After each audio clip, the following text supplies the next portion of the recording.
G'day, how you going? All right? That's the story. Today we're going to talk about how to reach your potential as a small business owner, and here are 15 habits to learn which will help you reach your potential, okay? Now some of them might seem a little bit weird, but there's a logic to the list, so just go with the flow on this one. Number one, we're going to move quickly. Number one, take things apart to see how they work. What? Yeah, pull them apart to see how they work, because in business, making assumptions is one of the main reasons why people fail.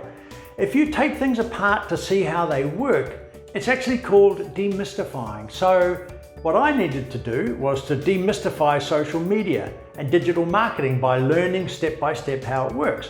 You might need to demystify the money side of business by learning basic accounting techniques and why they're so important to you. Just walking around saying, oh, I'm shit at marketing or whatever, it's lazy. And honestly, you don't deserve to be in business if that's your attitude. So pull things apart and find out how they work. Number two, be tenacious. Great word, okay? Stopping you should be impossible. There's no other way to put it. You need to be an irresistible force. A setback to you is just another experience to learn and benefit from. Keep moving forward. Number three, set your own course. Don't be told what to do, especially by people who kind of style themselves as experts. By all means, learn from others, that makes sense. But then make your own decisions, chart your own course. The times when I've gone off track is when I didn't chart my own course and I let others tell me what to do. And you know what? They didn't have any skin in the game like I did. Okay, number four, be competitive. That's about everything in your business. Never accept second best. Always do the best you can. Now, I've recently taken up road cycling. I record my times and I set new world records that only I know about, and I name them, like the Al Quadra Old Bastard 50-kilometer clockwise challenge. But I'll tell you what, it keeps me pushing hard when I know there's a chance of setting a new record down that last 15 kilometers into the wind. Now, I have a really big goal for our sales that I actually don't tell the team because it is really big, very hairy and very audacious, and it'll scare the shit out of them if they knew what it was. But I just keep pushing us towards it every day.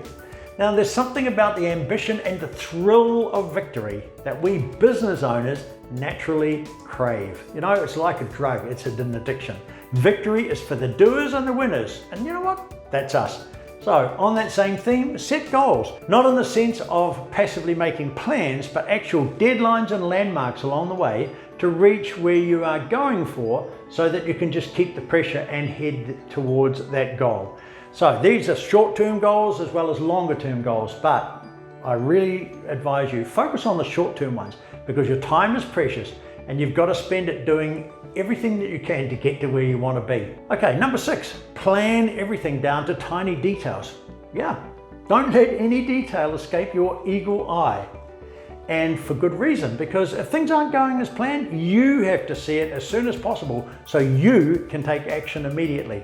Okay, remember that the Space Shuttle Challenger catastrophe was caused by the failure of a 50-cent O-ring. And your business is a system which is only as good as its weakest link, and that's your job. Next one, be proud of yourself. This doesn't mean to say you're stuck up or you're feeling entitled, but rather that you're not afraid to be proud of your accomplishments and keeping track of your goals.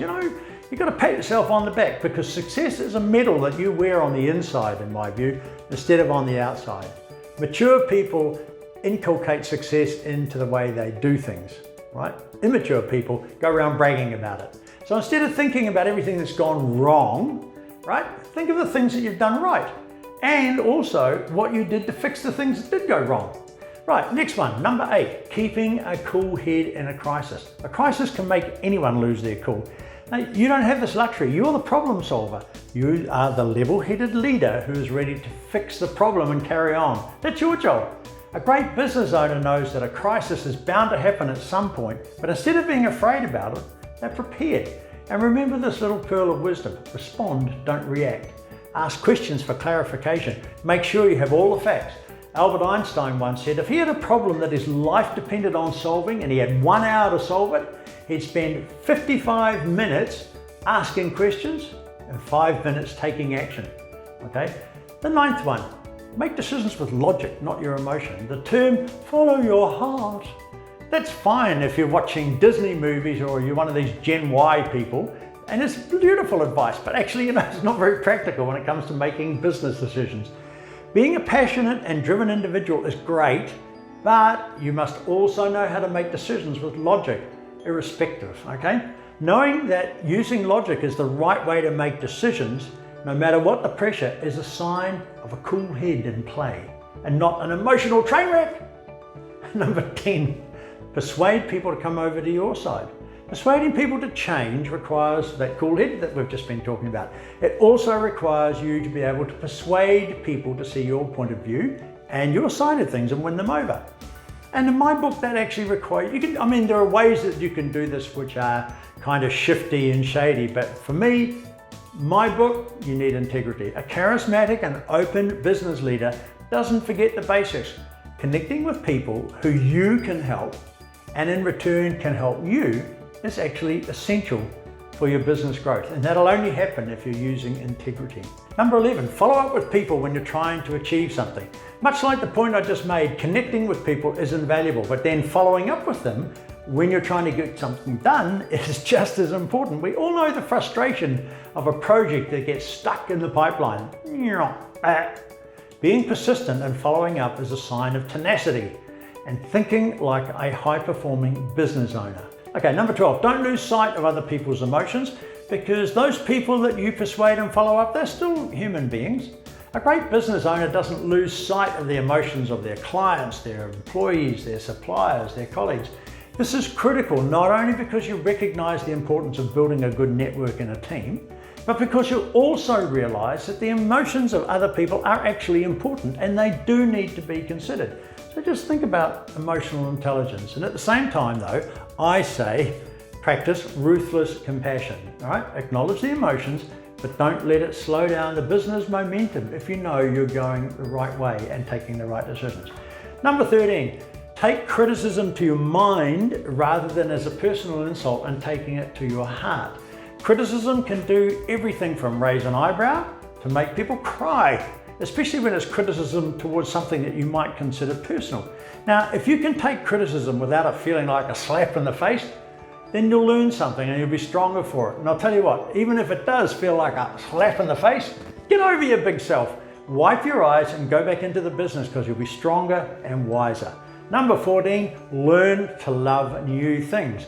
Now, some say education ends when you graduate, but not for you. You're going to create a habit of learning and reading, as we talked about in an earlier video, to take in new things. And as a result, your mind will be on the track to strengthening what you're good at and also learning important new skills and the knowledge to make you successful.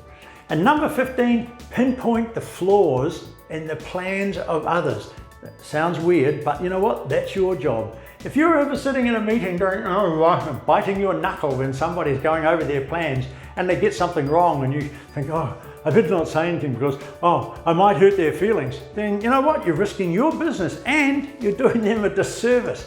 If you see those flaws, use it as an opportunity to provide a bit of gentle guidance and coach the person. Obviously not in a meeting, but give them the coaching, because they will respect you for the way that you've handled it and they'll appreciate the coaching. Now, the same thing goes for flawed behavior. Pinpoint it, bring it out into the open, be clear about what needs to change, and provide coaching to get the person to the new desired behaviors. So there you have it, 15 ways, that's that and that, to reach your potential as a highly successful business owner. Don't forget to like this video and subscribe, because it'll help support the channel. If there's anything you'd like for me to be talking about, drop it into the comments, and please join our Facebook group. The link is in the description box below and I'll answer all your questions. And don't forget to hit that bell icon and be part of the notification squad to get notified every time we upload, because I respond to questions in the first hour. I'll see you in the next video and I'll catch you later.